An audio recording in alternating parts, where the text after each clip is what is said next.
Mic test.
Good afternoon, folks. Thank you for joining us for the webinar this afternoon. We're going to be started in just a few moments. We do want to, prior to starting, do a quick audio check, and I just ask that you use the chat feature that you'll see in your Zoom toolbar, and just click on that chat to open your chat panel. And I just ask that if you can hear me now and it's a good, clear signal, just type a Y or yes in there, or good afternoon, anything to that effect into the chat box, and that just lets us know things are progressing normally. Looks like we're getting some confirmations coming in there. I appreciate that feedback. You should also be, again, viewing the first page of a PowerPoint presentation, which right now is providing you some tips for participating in the webinar today. Again, if you're not seeing that or having audio problems or any other technical problems, use that chat feature, and I'll be monitoring that in the background. So if anything comes up, we can most likely get it taken care of for you. But it looks like we're good to go on that. Again, I appreciate the feedback. Once we begin the webinar, as you can see on your slide on the screen right now, we do ask that you use the Q&A feature at that point to send all questions and comments, content related, to us. So again, Q&A for all of your content related questions and comments throughout the course of the webinar. Should you run into any sort of technical issues, toss a message into the chat and I'll be looking at that. But I think that's it for me right now. It looks like we're good to go. We might have to do a little coordination with one of our presenters before we start. And if we do, we'll quickly take care of that. Otherwise, we will be back on and start soon.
So I'm going to have to call in. I'm calling in right now. Okay.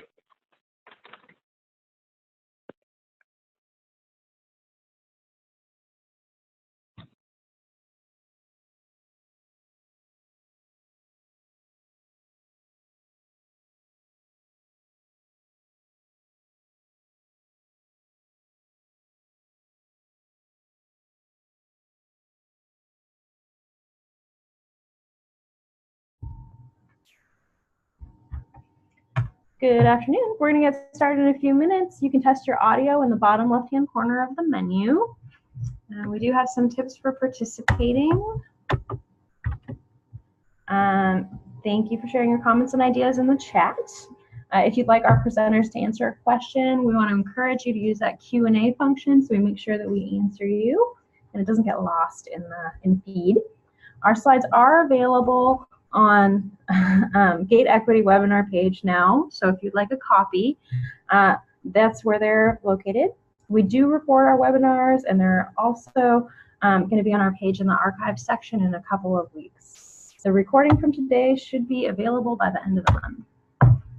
For webinar etiquette, we have muted most people's mics, but if you are not muted, please mute yourself. We like to maintain a growth mindset. We're all learners here. We want to help one another out and improve our practice. So as you engage in the webinar, we thank you for staying present, thinking deeply about our topic and how you can apply it to your work. We try to assume positive intent, and with that, we show respect for diverse viewpoints. And it's about 1 o'clock now, so we're going to get started with the webinar. Thank you for joining us for the March Gate Equity webinar, where we explore topics related to equity and graduation success. I'm Kathy Anderson, OSPI Graduation Equity Program Supervisor. Today's topic is Dual Credit 201, Engaging Students Through Career and Technical Education Dual Credit. We chose this topic because OSPI's vision is all students prepared for post-secondary pathways, careers, and civic engagement. We want every student to have the flexibility to be able to sample different pathways and find the one that fits them. Career and technical education can engage students in hands-on experiences, and it really amplifies the relevance of their coursework. So by the end of our webinar, we want you to be able to define CTE dual credit and what participation looks like in Washington. We want you to be able to establish a broad picture of the ideal setup for multiple pathways like a lattice. We want you to be able to understand the implications for financial aid and how that looks for students. And we want to give you a broad picture of the differences in requirements between credits. You'll also get to ask questions of Toppenish School District on their implementation of CTE dual credit, and we'll always give you some resources so you can get started. I'm joined today by Jason Boatwright and Barb Dietrich from OSPI, as well as Mariana Goheen. We also have on the line a special guest today. We have, I believe it's Sarah Fredrickson, and she's going to be subbing in for Bonnie Smith, who's having some connectivity issues because, you know, that's how technology goes sometimes. This webinar is brought to you through the Office of System and School Improvement. Next month, we're going to be talking about math. So if you're interested in learning more about math strategies, we're going to be looking at growth data, catch-up strategies, as well as growth mindset, thinking about the materials passed on to us through the College Ready Math Initiative. So if you know someone who's a math teacher or curriculum director, any of those people, please forward on the invite to register for those. We are going to start off with a poll just so that we can know who's in our audience. So we're going to get that going. Question and polling slides are a great time for you to ask those questions of our presenters as we go. So that's when we're going to pause for questions. And then coming up, we're going to have Barb talk a little bit about some dual credit stuff.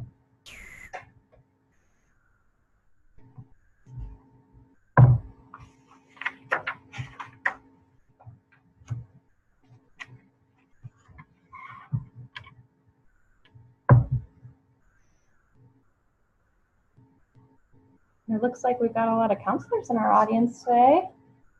That's pretty great. And for those who have chosen other, can you please tell us your position in the chat, and then we'll try and include you as much as we can there too.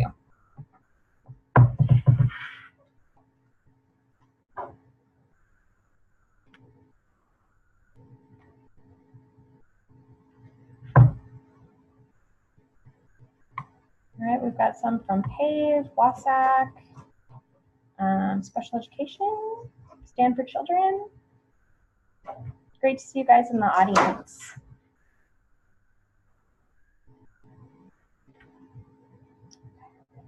So, just sharing those results with you so you can see them. We do have some teachers, some administrators, and people, it looks like, have some familiarity with CTE, so you guys can maybe expand on that a little bit.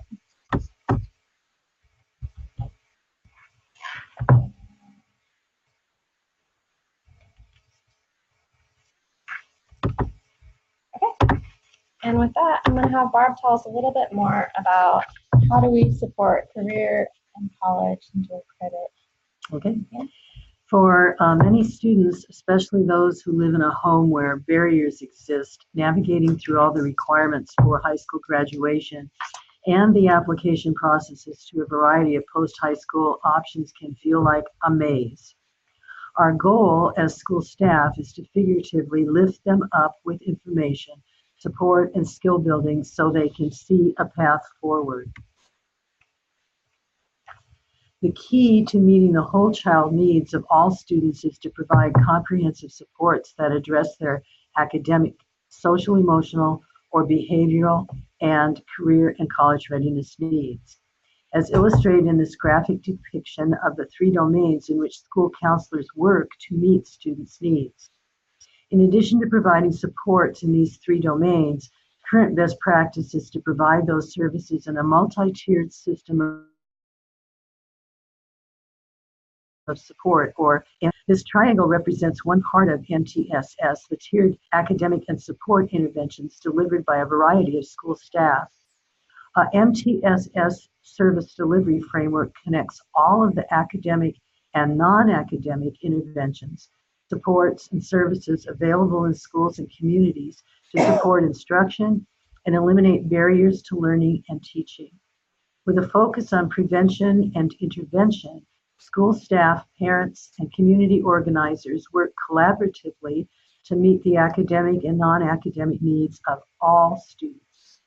Dr. Trish Hatch, one of the authors of the National School Counseling Model and a national leader in using data to build comprehensive support systems for all students, has taken the MTSS triangle to a new level. In this graphic, you can see that the triangle has evolved into a trapezoid, or a multi-tiered, multi-domain system of supports, so that all three domains of student supports can be incorporated into the framework. In today's presentation, we will focus primarily on the career and college readiness domain. However, none of these service domains can be delivered in isolation from the others, and because they are all interconnected. If you would like some more information on Dr. Hatch's service delivery model, you can explore the website that we have linked here. An important consideration in providing comprehensive career and college readiness supports and making sure students can be ready to access dual credit opportunities is to garner district and building level support for ensuring that meaningful and developmentally appropriate career and college readiness exploration and preparation activities begin long before high school. Vertical teaming between schools is also critical. School leadership teams of school counselors, administrators, and other appropriate staff should set up systems and processes that ensure there is an intentional transition process for students each time they move to a new school. Focusing on academic, future planning, and social-emotional support activities to facilitate transitions will help students through what is a difficult adjustment for many and help them start off on the right foot in a new school. There are several guiding questions that are important considerations for districts to ensure that the career and college readiness domain of student development is prioritized, along with students' academic achievement and social-emotional well-being. First, is the district providing developmentally and appropriate career and college exploration opportunities starting in elementary school, which, when intentional and integrated into the expectations of what students need to learn, can lead to higher readiness levels for dual credit? Second, how are students' interests and needs being surveyed or otherwise considered when developing and implementing transition processes? Third, how are middle and high school staff collaborating to ensure that students see the connection between the results of their career interest inventory taken by 8th grade and the courses that they take as freshmen?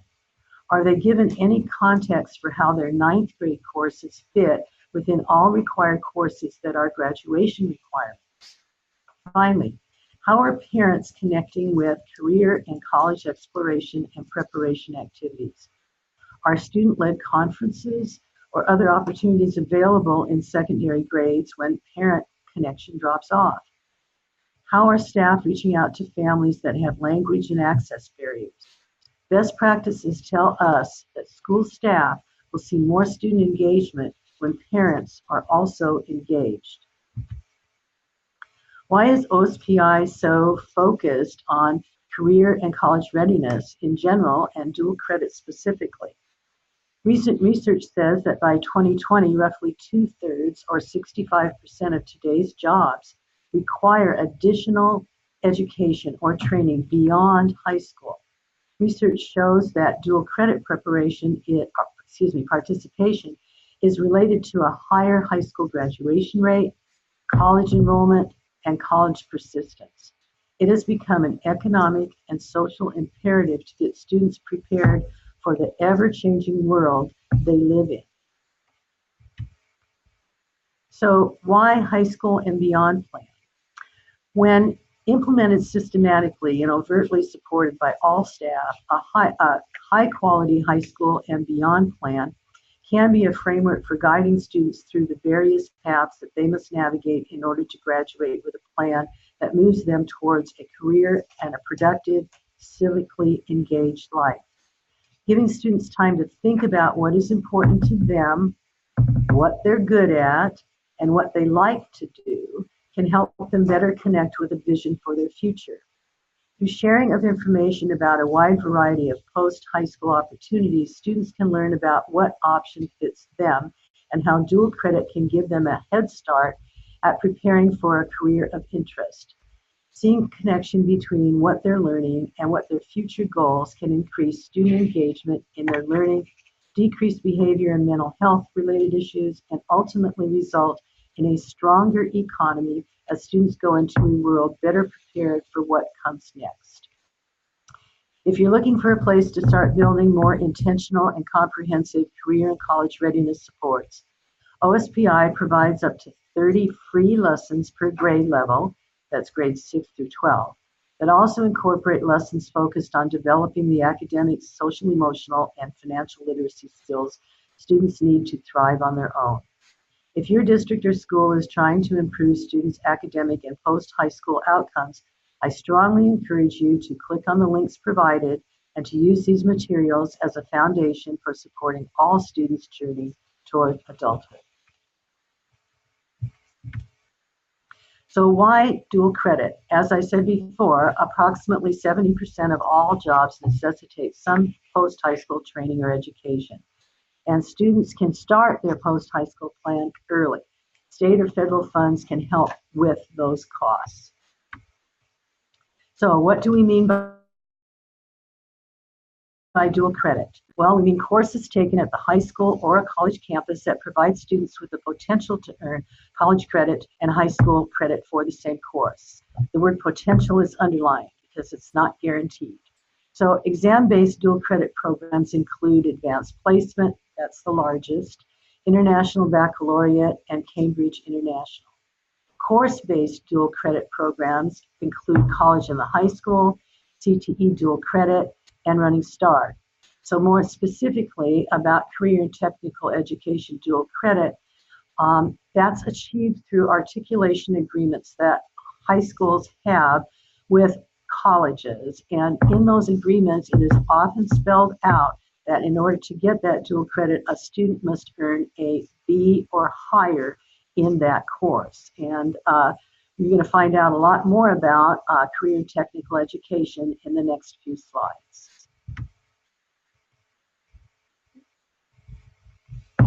And next, we're going to be having Mariana Goheen talk to us a little bit more about what is career and technical education dual credit.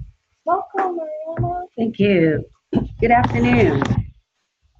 So I first want to clarify, because there is confusion in the field, CTE dual credit, career and technical education dual credit, is not career and technical education equivalency credit. They're two different processes. One is the equal between an academic and a CTE course. It's either done locally or through a state equivalency.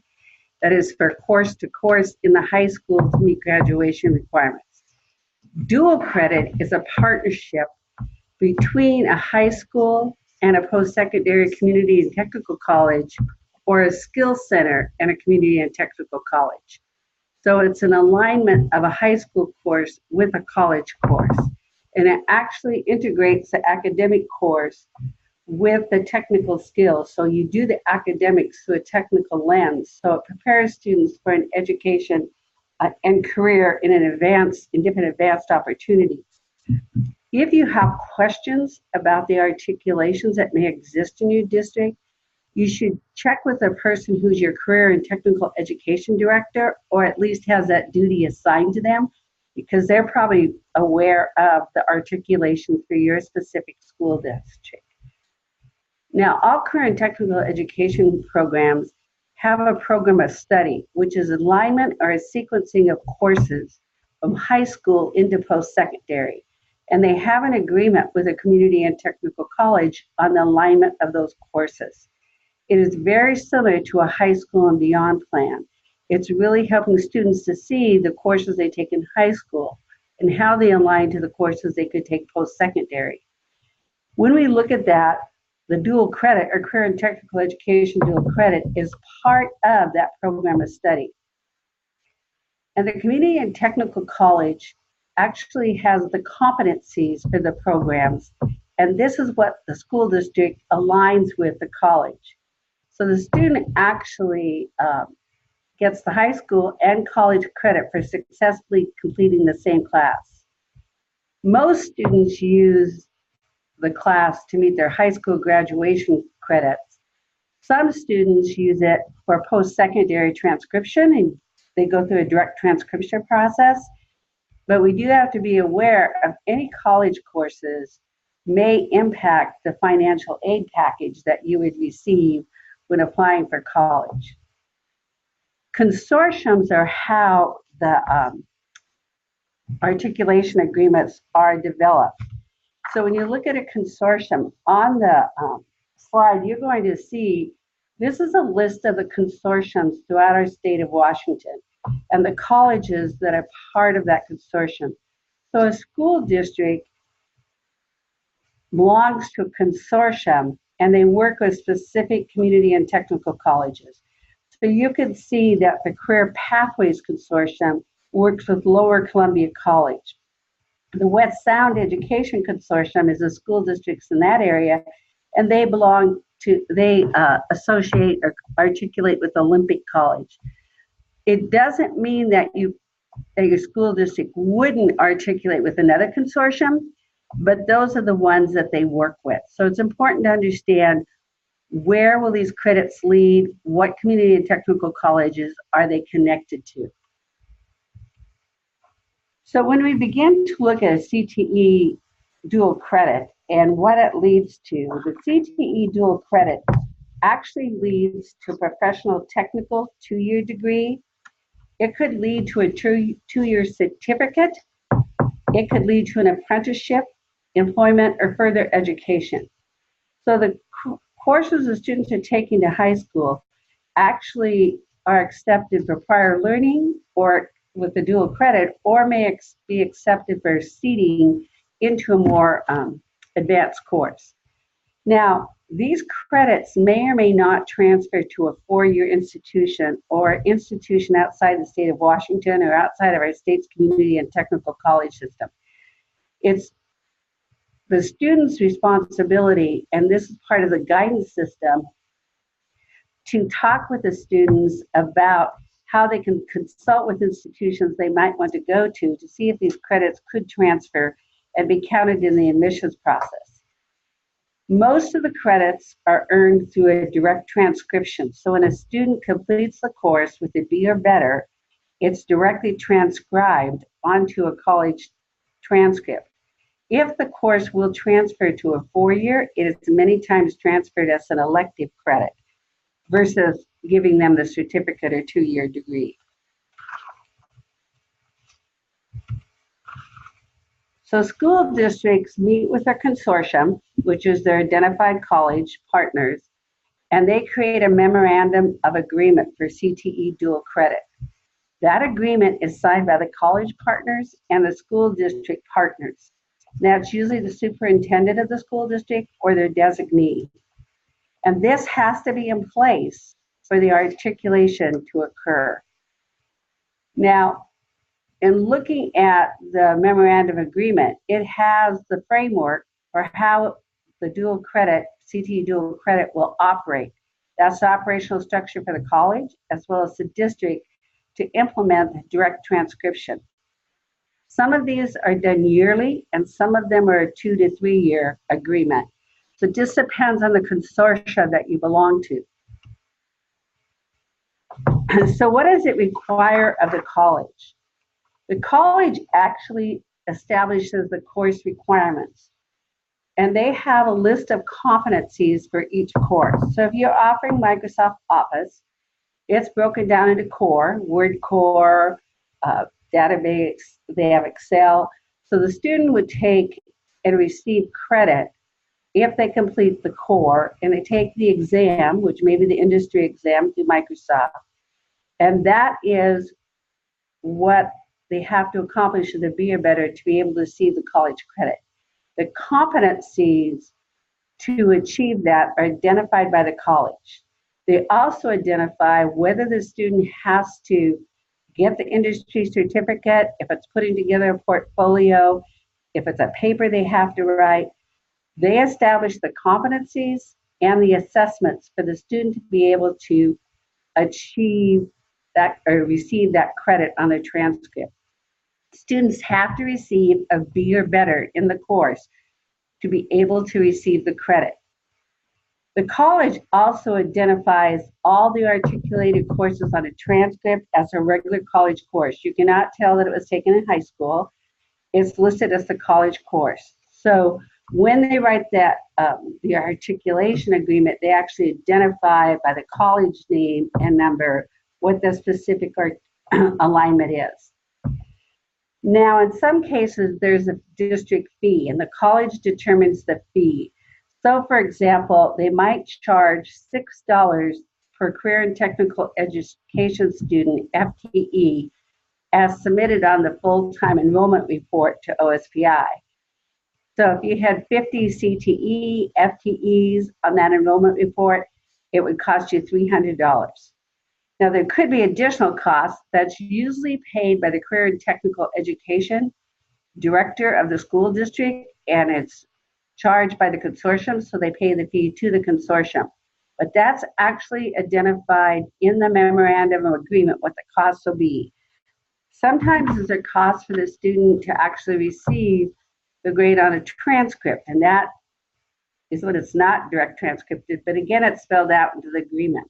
So it's important that you become familiar with what are the requirements. So what's the district required to do? The instructors for the course in the high school must meet Washington State CTE teaching requirements or the college employment criteria for that specific professional technical program. It has to be a CTE state-approved program in the school district, which incorporates the academic and technical skills, and the technical skills are the industry-based skills. It has to identify who the administrator or the point of contact is. It has to ensure that the teachers submit an updated course syllabi or syllabus or other program verification that shows that they're teaching these competencies. So the instructor for the college sits down with the instructor from the high schools in their consortium, and they look at the syllabus and they look at the competencies and align them to make sure they're being met. And the instructor has to complete the high school request for an articulation. How much does this cost a district? High schools retain the full 1.0 of state basic funding for each full-time student. Colleges do not receive funding for the students' enrollment. The fees are based, as I said, on the memorandum of agreement between the high school, community, and technical college. Students do not pay tuition for the approved course. Material fees may apply. They may be assessed, as I said, a fee to offset the costs associated with direct transcription.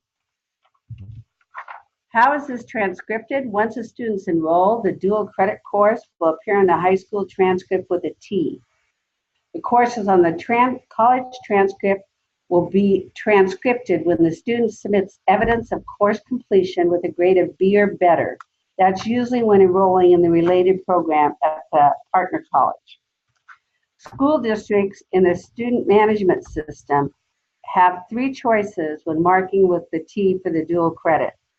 That it's direct transcription, the second is articulated tech prep, and the third is CTE dual credit tech prep in parentheses. Those are really important to understand when you're transcribing to make sure that you've got all the pieces in the student management system. What do students have to do? Students have to enroll in the approved CTE dual credit course at their home high school skill center. They will register in SERS, which is a student enrollment reporting system. Now they might register, or they might have a career counselor or the teacher register them. The instructor uses SIRS to verify and enter the grades and verify students completed the course. The colleges goes into the SIRS system to look at who has received college credit upon successful completion of the course with a B, and then they post the grades to the transcript of students who have applied, registered, and successfully completed the dual credit course. All of this is maintained in the SIRS system. As I said, there is an articulation agreement in addition to the memorandum of agreement. This is an articulation agreement between the college and the school district designee or the teacher. You identify the high school course title, the college course title, the credits. You haven't identified the criteria for the equivalency and granting of credit, and then you award it upon direct transcription upon the common letter grading standards. So what does it look like with that statewide enrollment reporting system? You can go on to the community and technical college websites, CTE dual credit, and you'll be able to see the SIRS system. You could search for articulation statewide. You could look at the state homepage, and you can see the consortium websites.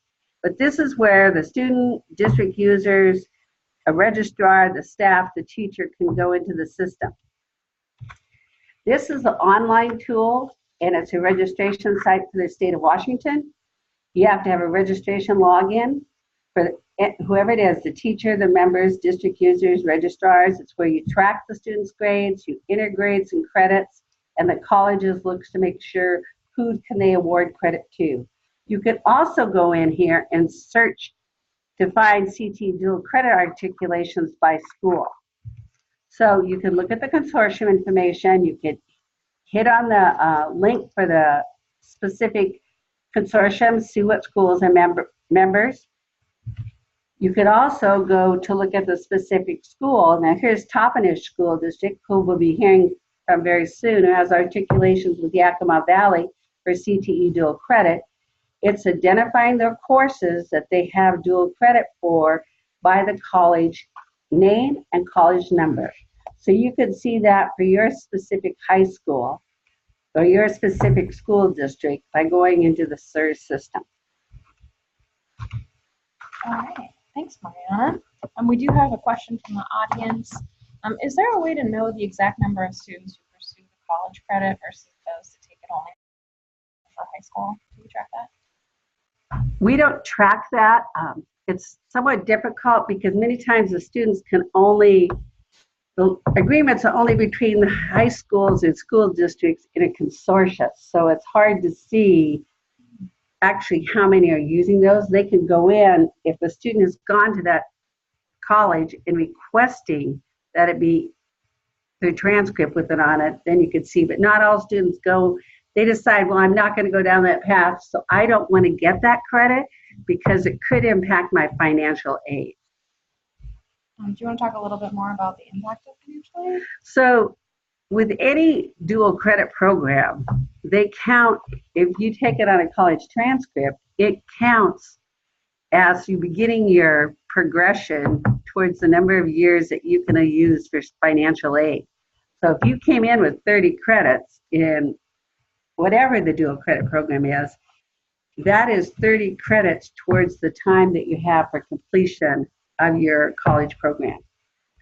Yes, and so a student might participate in college in the high school or CTE dual credit in high school, thinking that they're going to go down a certain path, and later on change their mind and decide that those credits that they earned are not going to get them down the path to their dream of what they want to accomplish. And so in that way, it's something that parents and families and students need to be aware of as they're acquiring the college credits.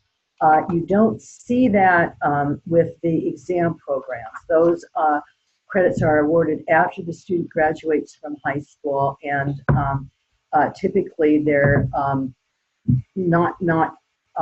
they're in more general university required credits for everything. So typically not a specified area like a student that, for example, was taking a whole bunch of courses in welding. And so whereas with the exams, it's typically more English, math, social studies, and science. And so Mariana is correct. Students need, this is a great opportunity for students in CTE dual credit. The one that wants to get that certificate, it's going to get them that long ways down that road. And it's also when a student might be going through and taking high school courses. For instance, we just had a HOSA competition, and some of the students went to a suturing lab and they passed out. They figured out, now I don't want to be doing this. So they make decisions to change their path based on their experiences. So that's another reason students don't use the credit. Do you happen to know, is there any data around students running into this time to complete issue?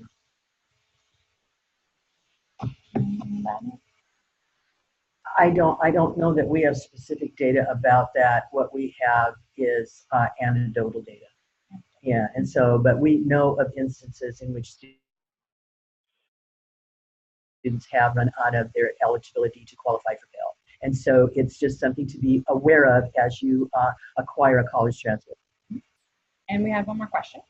What's the current percentage of students who register and do not complete the B or better criteria? Do we track that data?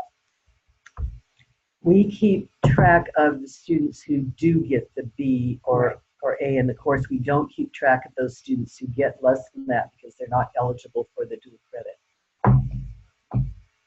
And with that, I think we're going to move on. Thank you so much.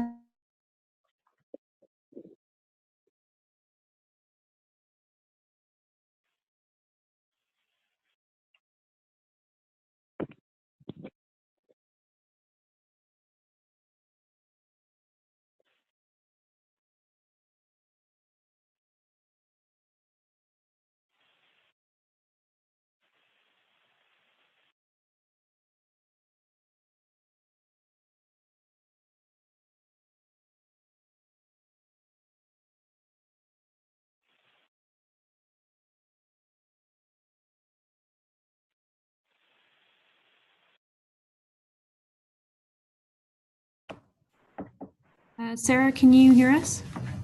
Yes, I can. Can you hear me?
Hello.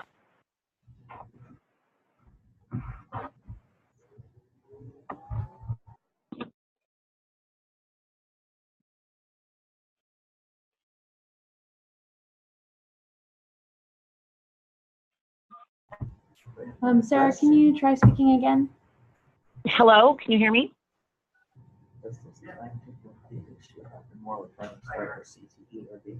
How come we can't hear her?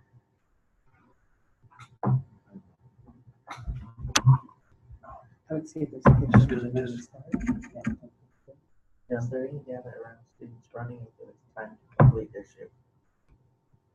We don't keep data. See if they get. Yeah.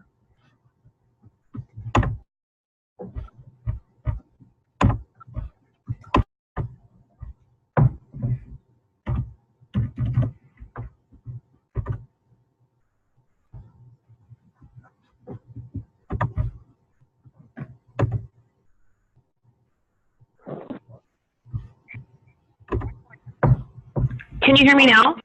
We can hear you. Thank you. All right. Well, for whatever reason, I had to go to a different phone. So All right. I cannot see any of the presentation though. Oh, there we go. You got it. Thank you for joining us. Oh, well, thank you for having me. Nothing like getting a phone call saying, hey, we need you to fill in. No problem. I got Bonnie's back. We appreciate you and your flexibility. All right. So I am not Bonnie Smith. My name is Sarah Fredrickson. I am an assistant principal here at Toppenish High School. I have actually taught STEM classes, dual credit classes, and worked with Bonnie last year. In some of this work, she's definitely been the one that spearheaded a lot of the dual credit courses. So all of our work is supported by the Toppenish School District's mission statement, which is we do what's best for kids, and is really led and modeled by our superintendent, John Cerna. Very supportive man in all of the work that we do and ideas that we have around STEM education. So our district currently serves over 4,500 K-12 students here in Central Washington. Our communities are Toppenish and also the Yakima Indian Reservation. 81% of our families are considered low income, and 100% of our students receive free school lunches. Our student demographics include a student population that's 86% Hispanic, 11% Native American, and 3% Caucasian.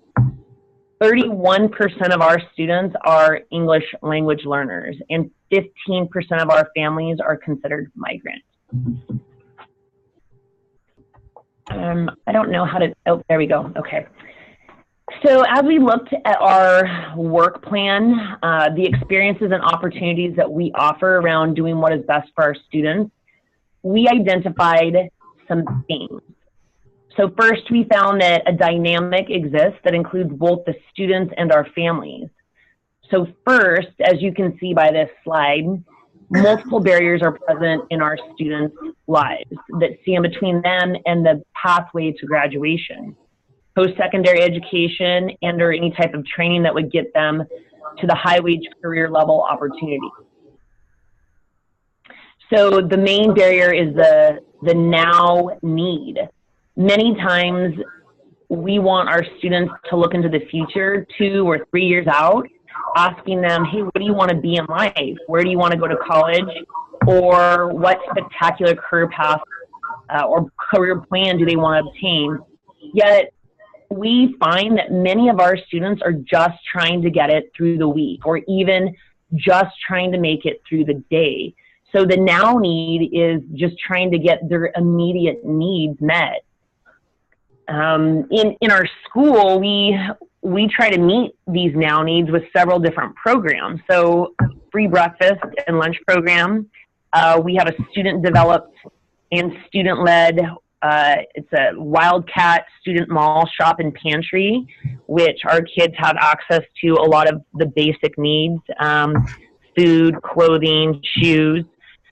We also have a liaison that we have through our migrant advocates that do weekly home visits.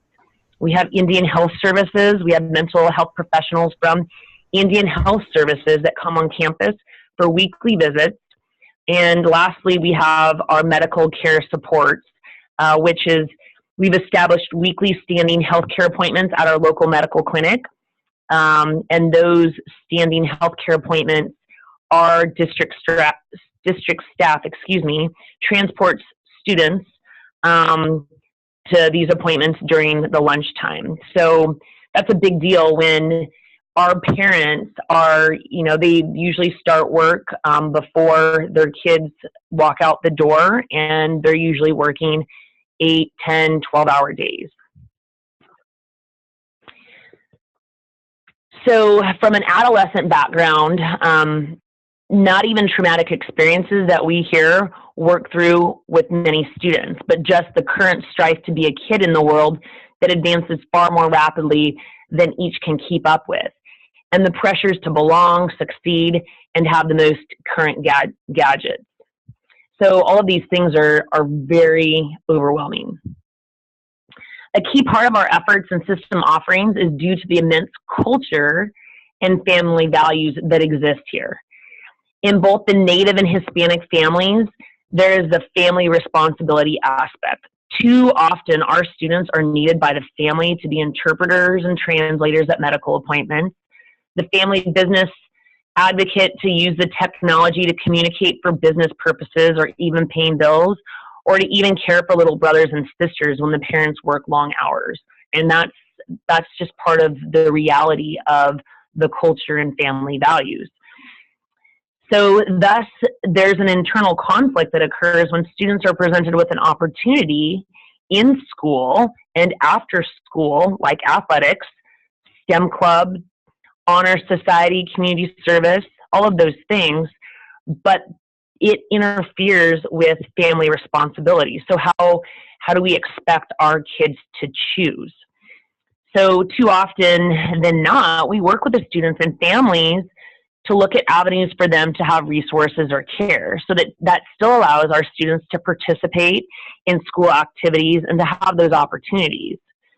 So lastly, we have learned not to judge a book by its cover, which I think that probably applies to all of us that are in education, but we have to look for the rhyme and reason for what is occurring. And I'll give you an example by what I'm referring to. So the late girl, first period every day, okay? So that's something that we have a girl that's late, first period every day. So this is the other side of the balance beam. All that parents can do sometimes is they want a better life for their kid. They know the way to better the family is through a student's educational learning, opportunities, and experiences that exist within the school system. It takes time to not only teach the student, but to teach or work with the families on avenues that support their culture and family needs, but also allows the student to learn and experience the opportunities that we offer here at school.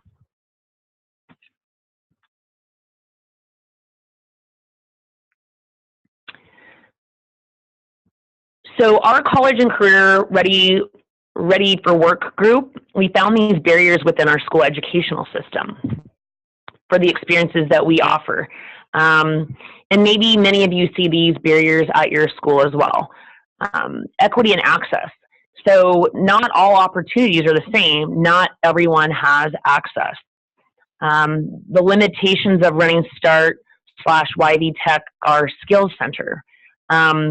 First, it's a transportation barrier. So for our students that go to, that must get to the college every day, they're on their own for classes. So going to Running Start seems wonderful and like an excellent opportunity for our students, but they are the ones that have to get to the Running Start program every day on their own. This year, we only have 9 students in the Running Start program because our kids can't make it there. There's one car in the family, or that sibling is responsible for taking the one car and dropping off siblings. So that's definitely a barrier that we have. Also, for our YV Tech/Skills Center bus, we offer the technical skills courses in an AM or a PM wave. And we only have a limited number of bus seats. So we actually have to turn away students that would like to enroll in the technical school. But we only have so many bus seats. And the Skills Center is college and career advancement. So kids are getting certifications walking out of YV Tech, but unfortunately we have to turn students away. So in both of these realms, the technical school as well as Running Start, our students seek campus advocate, their lifeline to maneuver through the systems. So through a Gates to and through grant with our ESD this year, we've identified these issues and we have started to work on a couple of these issues. Another barrier in the current adolescence immediate gratification arena is the students often don't know or understand, why do I need this course? When will I ever use this information? How can I use this in my future? So we have to have, open their minds, broaden their perspectives. We think we have amazing teachers, But even at that, for some of our students, the only careers, the only professions, the only application that they've seen is what's immediately around them. So another challenge that we have, or another barrier that we have, are schedule challenges rather. So meeting the 24 graduation requirements. So, you know, depending upon the number of teachers, depending upon the number of teachers that are certificated to teach courses, depending upon if a student maybe needs a PM English class or AM English course, some of those requirements tend to be a barrier in some instances as well. And then the last barrier, well, actually, we talk about maintaining grade level outcomes. So we have to set high expectations for all of our kids and have rigorous curriculum instruction around our course offerings as well.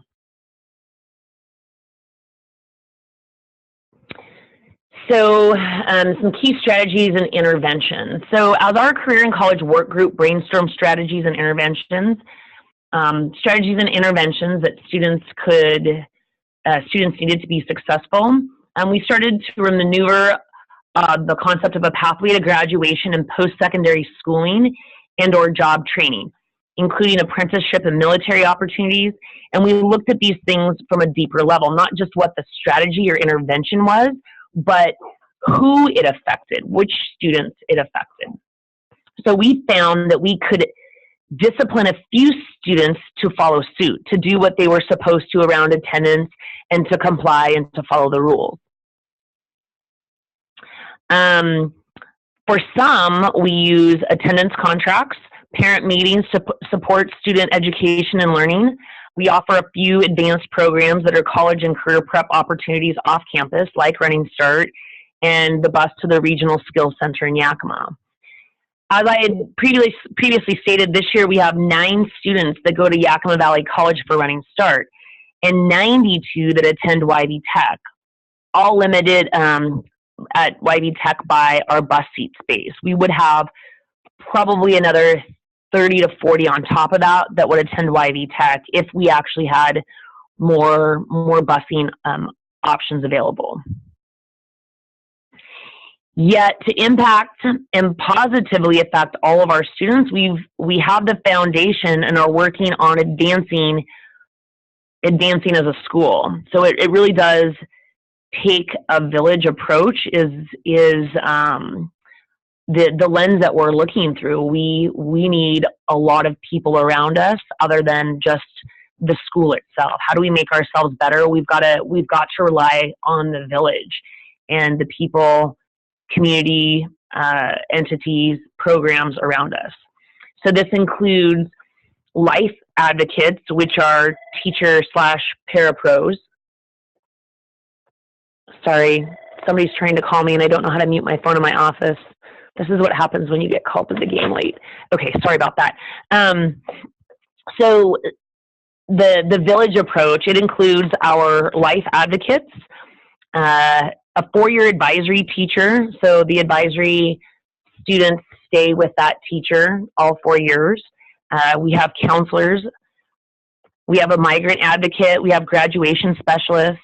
We have a medical team that includes Indian Health Services and the Yakima Valley Farm Workers Clinic. So these are the other stakeholders that we have that we're relying on to help impact our students. So with this, we're finding the increased niche of having students with their family support participate and take advantage of the plethora of opportunities and experiences offered at the school. So trips, clubs, athletics, honors courses, including the advanced dual credit offerings, the pathway to post-secondary education and career training. So when the family is an active participant and understands the student's goals and can be part of the planning process, plus see the path on how they can get there and still be part of the family, the student's not torn between both the family and school. They can achieve and accomplish both, moving toward the next level for college, career, and life, but at the same time maintaining family, culture, and values that exist. And lastly, our families, they love to celebrate and we bring many families along to share in the celebration. This is so important. It's a key strategy that we used to overlook, but now bringing our families in and celebrating successes with our families has now really become a focus.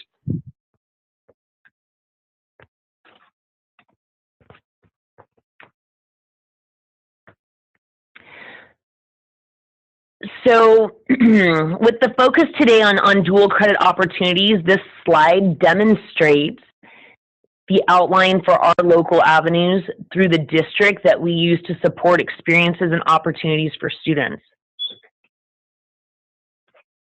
So again, utilizing a high school and beyond plan to focus our students. So they're looking at just not their 9th grade year, just not their 10th grade year, but really looking at a 4-year plan and action steps that are necessary, which also includes the pathway and program of study, and then the standards-based grading and competency-based learning and testing that occurs in our classes. We also, the course-based dual credit program, so college and the high school. We have the University of Washington courses as well as Eastern Washington University, our CTE dual credit courses, and Running Start. And this is all part of the building process that has started, but really hasn't ended. This is ongoing, and I really wish that Bonnie was here today because she has done so much of this work, and I have to take a minute to give her props for undertaking a lot of this rigorous work to make all of these great things happen. So moving on. So on this slide, you can see the reasons that we offer dual credits, and the opportunities that they work for us in the Toppenish School District. So this includes showing students that they are college credit capable and that post-high school education and training is attainable.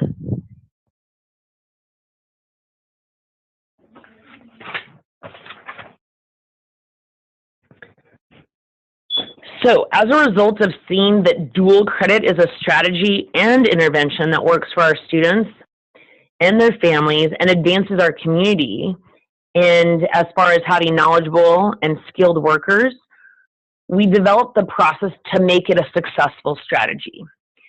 So note that each year we look at to expand our dual course credit offerings, and we update the process and what works and what doesn't work. And it really is, a process, and it changes, and we're working on making it better every year and streamlining things. The foundational bones are the same, but the process is slightly tweaked. So for CIHS courses, we work our 4-year partners and submit our high school instructor qualifications to be accepted, and then match course units, labs, skills, and assessments, plus books and technology platforms used at the college. It all has to match up. So there is a lot of work that goes around that. For the dual credit opportunities with our community and technical partners, we also align our high school career and tech ed courses with the college workforce education tech programs, such as nursing, allied health majors, engineering, and 2-year business degrees. The high school and community colleges, or the high school and YVC, Yakima Valley Community College, meet to review the instructor's credentials, matching with the college program accreditation requirements. So it's a 2-way street. It's not just, oh, this is the course we have, oh, it looks like it matches up. We have to match up with the college accreditation requirements. So what knowledge and competency-based learning and skills, what knowledge and competency-based learning and skills that must be learned and assessed. So actually what the students need to be able to know and what the students need to be able to do. It all has to match up. So another support that we have is iGrants Package 732. So this grant pays for 5 to 10 credits for juniors and seniors in college and the high school courses. So if a student lives less than 20 miles to the closest dual credit offered at the college, so in our case it's Yakima Valley College, then students receive 5 credits each year paid by the grant. So if they live more than 20 miles, then the student gets 10 college credits. And then the last piece of this slide is a market program and celebrating students. So celebrating post-secondary partners on campus that happens at PTO meetings, at staff meetings, at different events during lunch.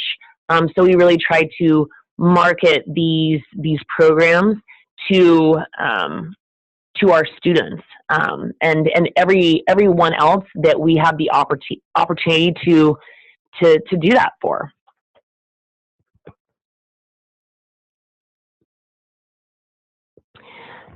So as the process is building, you might ask, what is the secret sauce? It is setting the communicating, it is setting the communication straight. It's explaining the rigors and expectations for students to rise to and to rise above, and that all of these things can be obtained through daily classes. So supporting our students' extra needs around English as a second language, so the extra support systems, assisting with resources for students and even families sometimes.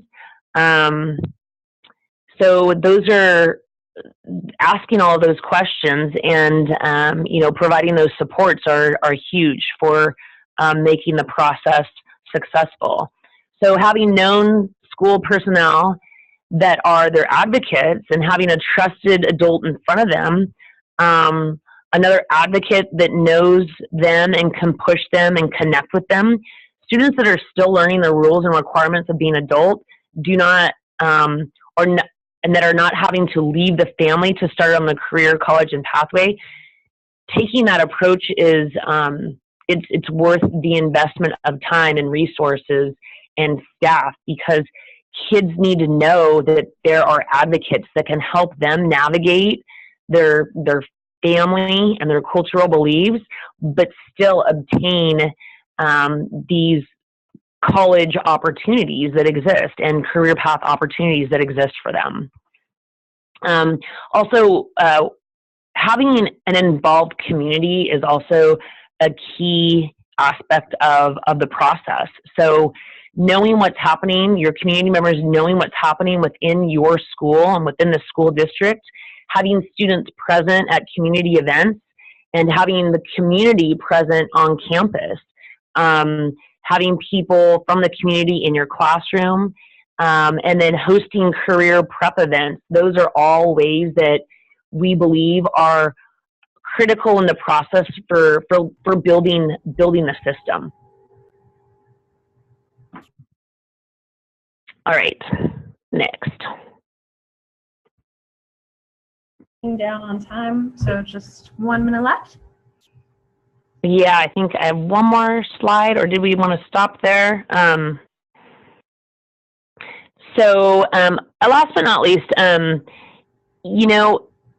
for working on dual credit opportunities for your district, there's something that Bonnie was very clear to point out. It's having a growth mindset and doing what's best for kids, because there's a lot of work, and I think that because of the work, it can bog down on people, and it really is about having a growth mindset and being problem-solving based, and knowing your contacts. So again, Bonnie knows a lot of people, and she knows who to contact when there's questions, and she also knows the process and the rules.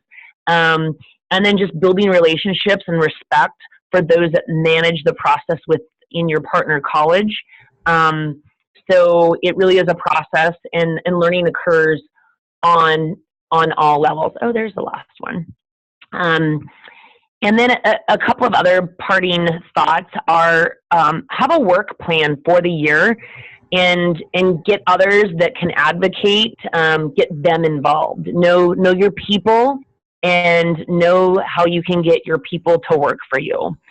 And then we do a lot of visits. So we visit how others are doing the process. There's a lot of borrowing and sharing, which is what I believe education should be about. And this webinar is a great example of the borrowing, sharing concept. Sharing so that others can start through an advanced lens, not having to go through the speed bumps and the learning curve on their own. So thank you for tolerating me struggle through this presentation when Bonnie's not here. And I don't know if there's any questions. I would do my best to answer, or if we're out of time. We are about out of time, but thank you so much for filling in for Bonnie. You've been really, really amazing. And we, I think, are going to get into some of the other slides, but we will email those questions to you, Sarah, and thank you so much for participating. Excellent. Yes, thank you so much for having me. Thank you. We do have our evaluation, so we're going to have that running for a moment. And we have some resources that we wanted to share with you. And Barb, do you want to talk a little bit about that? Yeah, just real quickly, there are other ways to ask to get dual credit funds. Some were mentioned by Toppenish. Here are some others. The Academic Acceleration Incentive Program funds. Those come to your district based on how many students in the previous year were taking part in dual credit programs. And so this is a revenue that comes to your district in September. It's a prior year adjustment. It's part of your apportionment you start receiving in September, and those funds can be called to use for a dual credit. We also have some separate academic acceleration grants. This year we had some general ones, and then we had some that were specifically for small and rural schools. Those have all been given out this year, but if the legislature continues to give those grants, if they pass it in the budget again this year, then next summer we'll offer those academic acceleration grants again, and they can be used for many variety of things related to dual credit. College and the high school subsidies, that's something that a school district needs to apply for. There are criteria which gives preference to small or rural schools, and it has to do with up to 10 credits, and also for those small and rural schools, and up to 5 credits for those who have schools that have high numbers of free and reduced program lunch students. And then finally, we have funds to pay for the APIB test fee program. Some of our dual credit CTE courses actually are also AP courses. This happens particularly in the area of computer science taught by CTE teachers. And so we're able to cover all the cost of those exams this year for students who are qualifying low income. If you'd like any information on these dual credit funds, please feel free to email me or Jason, and our contact information will be on a slide at the end of the program. Thanks, Barb. For those of you who are joining us for clock hours, you do get 3 free clock hours for tuning in to both GATE webinars live. So if you were at both of those and you completed the pre-reading assignments, there is a PD enroller registration that you can click into. All you need to do at this point would be to print and sign that clock hour form and complete the online evaluation. And then you want to send the signed evaluation to Ronnie Larson. And that should give you the credit that you want. So if you have any issues with that, please let us know. We want to make sure that you do get credit and that. Most of our images come from the Noun Project or in the Creative Commons. We try to give credit where it's due.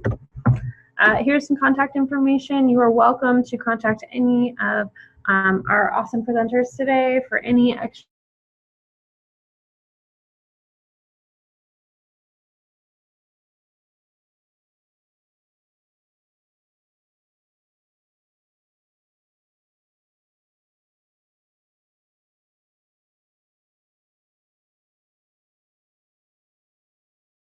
if you'd like to stick around and share with us what were some of the big ideas that you got from today.